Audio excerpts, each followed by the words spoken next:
I don't know if I can follow congregational dancing on Yom Kippur.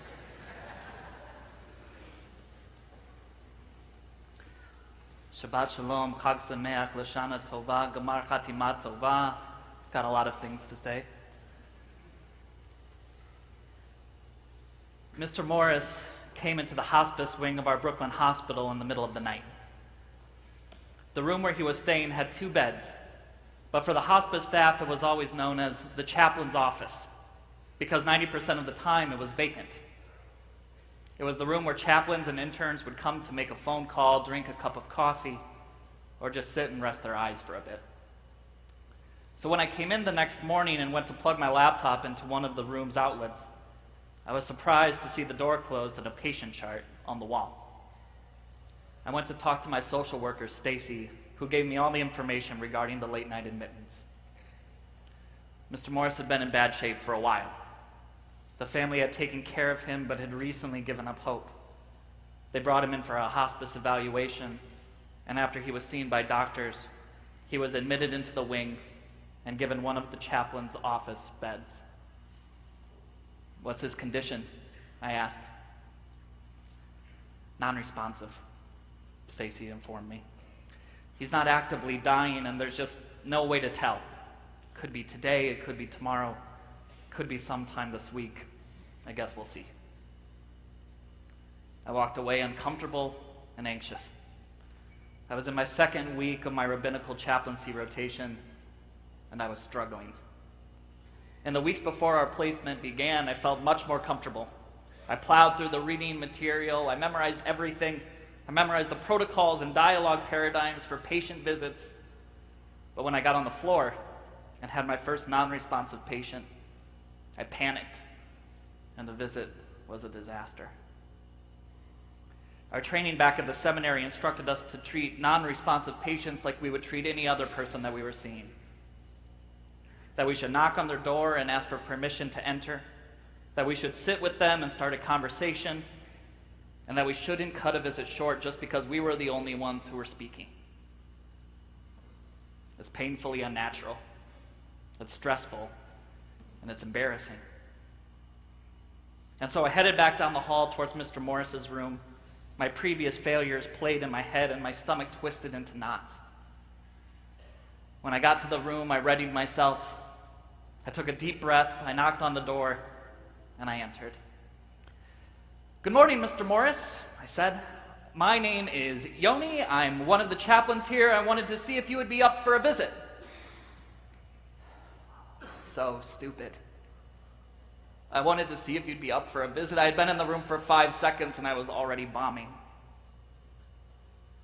As expected, Mr. Morris didn't flinch. His breathing didn't change and his eyes remained closed. This is so crazy, I thought to myself. What am I doing? I'm awful at this. Even if he can't understand me, all he can hear is me talking to myself and stumbling through silence and random thoughts. I was at a loss. I didn't want to be there. I didn't want to struggle my way through this visit, but I knew I had to do something. So I decided to take a slightly different approach, and I decided to go off script. "You know what, Mr. Morris," I said, "I'm new at this, and to be honest, I'm pretty scared right now. I feel awkward and I feel uncomfortable, but I'd like to try something, if that's okay with you. When I get nervous, I like to sing. So how about I sing you a couple of songs, and that way we can spend some time together and hopefully my nerves will settle a bit." Silence. Mr. Morris continued to breathe, his eyes shut, his body at rest. And so I put my hand on Mr. Morris's and sang. "You are my sunshine, my only sunshine. You make me happy when skies are gray.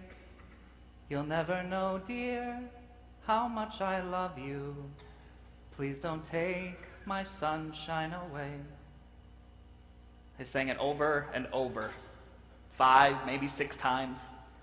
Then I rubbed the top of his rough hand with my thumb, and I said goodbye, and I went to see my next patient. The next morning, I grabbed my updated patient list and saw that Mr. Morris's name was still on it. The nerves came back immediately. This poor guy, I thought to myself, just trying to find peace during his last days, and now he has to put up with an awkward chaplain singing children's songs to him. I took a minute to get myself ready for another round of failure, knocked and entered the room. I stumbled again through my introduction, reminding Mr. Morris of my name, and then I'm pretty sure I gracelessly transitioned into something completely nonsensical about the purpose of chaplaincy and its history. But then I calmed a little, and I sat down, and I put my hand on his, and I sang.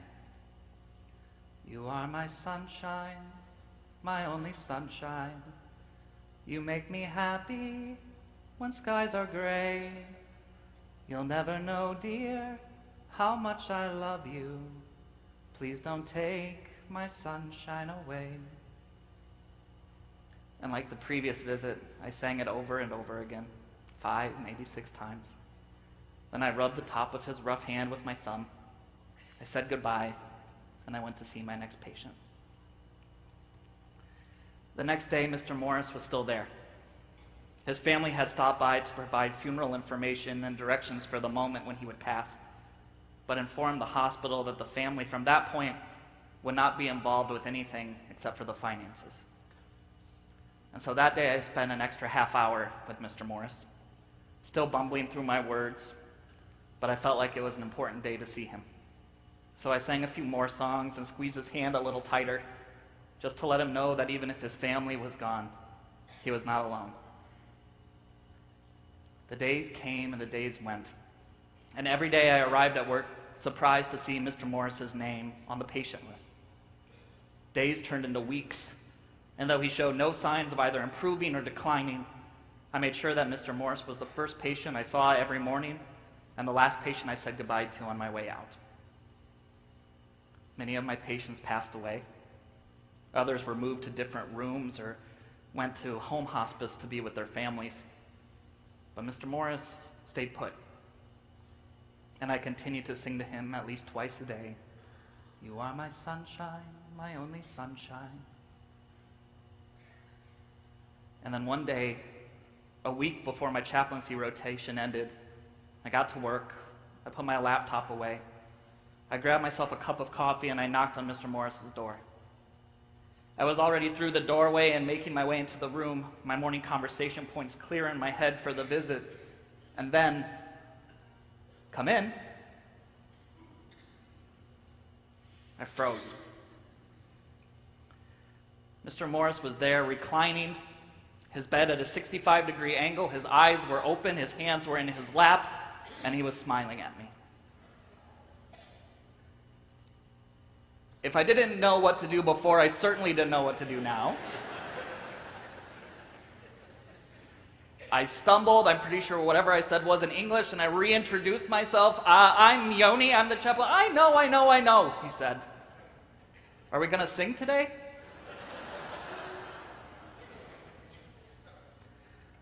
My eyes filled with tears. Not sad tears, and not tears of joy necessarily. Maybe just tears of awe, of shock, like an emotional reflex to a stimulus that should not be possible. I'm tired, Mr. Morris said. So I'm going to close my eyes and rest for a while. But I wanted to wait until you got here. You know, my mama used to sing me that song.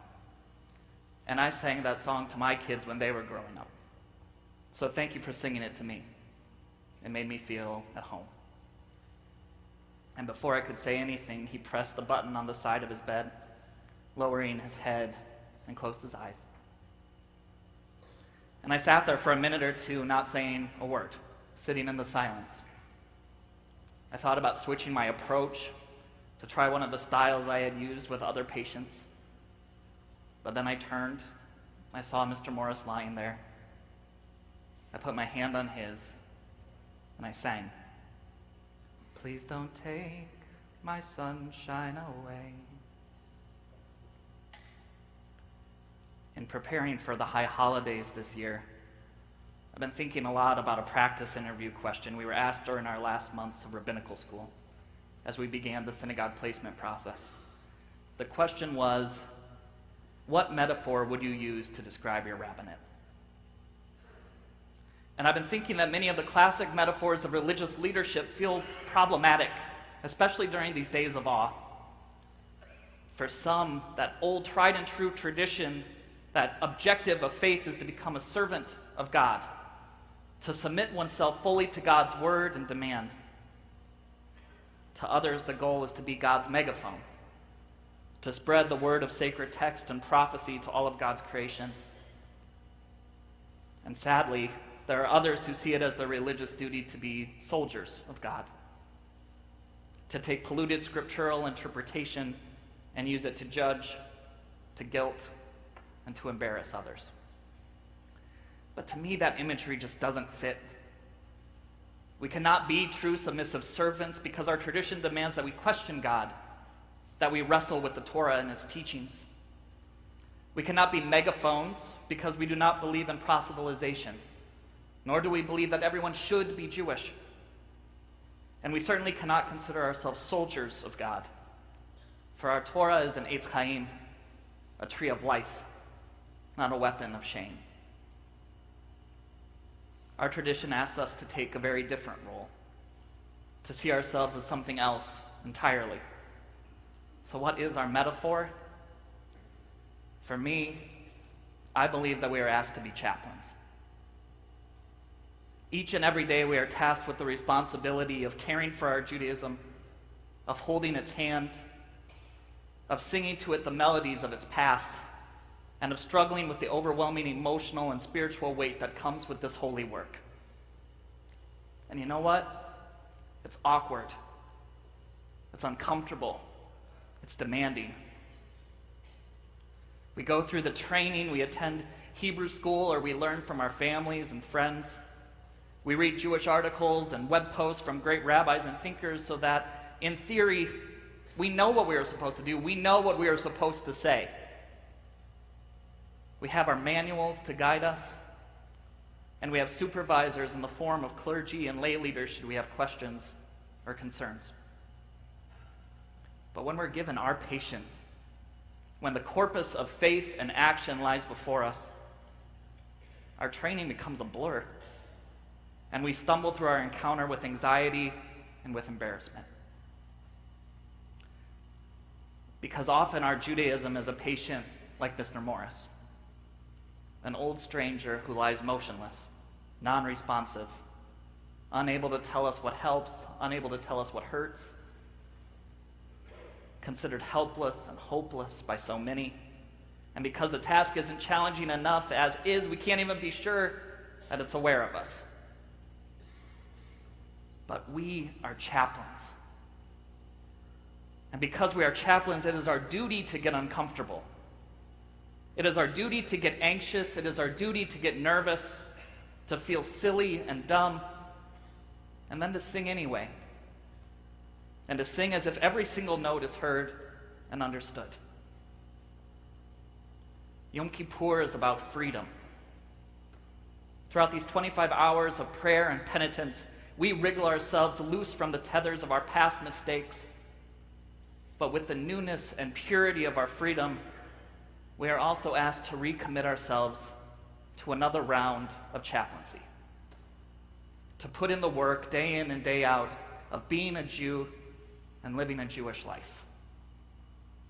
To pray and to sing, to revere and to bless, to light candles, to build sukkot, to eat matzah, to feed the hungry, to care for the homeless, to fight oppression wherever it may exist, to put the pieces of a broken world back together, to study Torah, to live Torah.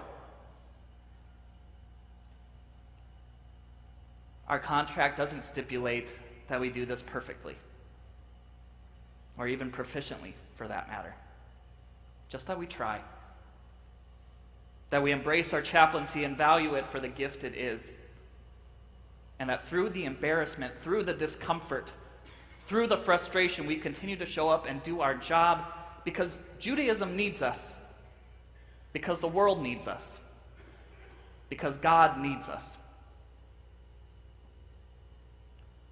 The work might be thankless. It doesn't always come with yasher kolachs. with good jobs and lofty praises, but it promises days, minutes, seconds, moments when we least expect them, where the call of our commitment goes out and a voice responds in the silence, inviting us in, telling us that we are heard, thanking us for making it feel like home. Moments when our prayer speaks directly to our heart, where the words fade away and in the melody of our songs we have no choice but to cry or to laugh. Moments when we lift our head after dinner to see our family and friends singing together around the Shabbat table, and we are filled with gratitude and thanks for the people in our lives. Moments when we say a blessing in Hebrew correctly for the first time after studying it for months, and we feel that with one sentence, we are connected to thousands of years and countless generations of our ancestors who whispered those same words after their own studying. Our patient is there, living and breathing, and yet so many have given up on her.